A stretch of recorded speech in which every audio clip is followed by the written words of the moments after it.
Hi అండి, welcome to Dhruvi's cooking and vlogs. నేనైతే ఒక మంచి తాలింపునైతే మీతో షేర్ చేస్తున్నాను. అదేంటి అనుకుంటున్నారా? కడప వాళ్ళైతే చాలా ఇష్టంగా తినే ఫేమస్ కాంచరకాయ తాలింపునైతే నేను మీతో షేర్ చేస్తున్నానండి. ఇది ఎలా తయారు చేసుకోవాలో కూడా నేను చూపిస్తాను.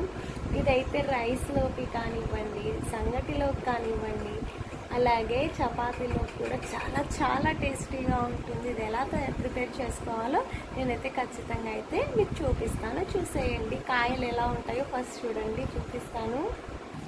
చూడండి, ఇక్కడ చూపిస్తున్నాను కదా, ఈ విధంగా అయితే కాయలు ఉంటాయండి. ఇవి ఈ కాలంలో మాత్రమే దొరుకుతాయండి. అంటే ఇది ఆగస్ట్ కదా, సో జూలై నుండి డిసెంబర్ వరకు మాత్రమే ఈ కాయలు అనేవి మనకు అందుబాటులో ఉంటాయి. ఇవైతే కాస్ట్ చాలా ఎక్కువ ఉంటాయండి. ఇవి 1/4 కిలోనే 50 రూపాయలండి. చూడండి ఎన్ని కొన్ని వచ్చాయో. మేమైతే చాలా ఇష్టంగా తింటాము. ఎంతో టేస్టీగా ఉంటాయి. ఇవి ఎలా తీయాలో కూడా చూపిస్తాను. ఇది కాయ కదండి, చూడండి నేను ఇలా చూపిస్తున్నాను. ఇది ఉంటుంది కదా, ఈ తొడి మనం ఇలా అయితే తీసేయాలన్నమాట. అయ్యో, తీయటానికి వీలు కావట్లేదు. అంటే ఒక చేత్తో ఫోన్ పట్టుకున్నాను, ఒక చేత్తో అయితే ఇది పట్టుకున్నాను కాబట్టి నేను మొత్తం తీసేసిన తర్వాత నేను చూపిస్తాను. ఈ పైన ఉంది కదా ఈ తొడిమ, ఈ చివరన ఉండేది కూడా తుంచేయాలి. ఈ కొద్దిగా ఇలా తుంచేసి ఇది కూడా తుంచేసేయాలన్నమాట.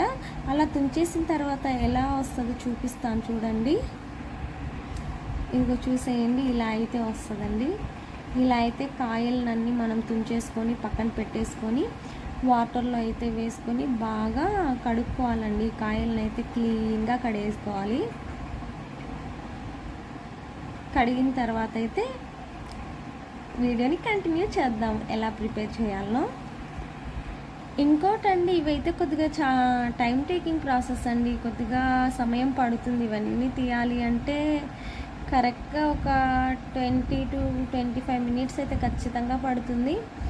టైం ఎక్కువ పడుతుంది అనేసి అయితే మీరు ఇవి తినకుండా మానేయకండి. ఇదైతే చాలా మంచిదండి హెల్త్కి. షుగర్ వాళ్ళకైతే చాలా మంచిదన్నమాట. ఇవి చాలా టేస్టీగా కూడా ఉంటాయి. ఎలా తయారు చేసుకోవాలో చూసేద్దాం. ప్యాన్ పెట్టుకొని ఆయిల్ వేసుకొని పోపు వేసేసుకోవాలండి. పోపు వేసుకున్న తర్వాత అయితే ముందుగా మనము ఒలుచుకున్న కాంచరకాయలను అయితే నీళ్ళలో వేసుకొని బాగా కడిగేసుకోవాలి. ఎందుకంటే అందులో ఏదైనా ఇసుక లాంటిది ఉంటే అది ఖచ్చితంగా పోవాల్సిందే అండి. ఇసుకగా ఉంటే తినటానికి కూడా బాగోదన్నమాట. సో కడిగేసుకున్న తర్వాత అయితే పోపులో అయితే ఈ కాంచరకాయలను అయితే వేసుకోవాలి. వేసుకున్న తర్వాత కొద్దిగా సాల్ట్ కూడా వేయాలి. సాల్ట్ వేసుకున్న తర్వాత కొన్ని ఆనియన్స్ కూడా వేయాలి. వేసిన తర్వాత ఒక 10 to 15 మినిట్స్ వరకు అయితే బాగా ఫ్రై చేసుకోవాలండి. బాగా అంటే చాలా కరకరలాడుతూ ఉంటుంది కదా, అంతవరకు అయితే ఫ్రై చేసుకున్న తర్వాత పప్పుల పొడిని అయితే వేసేసి ఇంకోసారి ఫ్రై చేసేసుకొని సర్వ్ చేసుకోవాలి. టేస్ట్ అయితే సూపర్గా ఉంటుంది.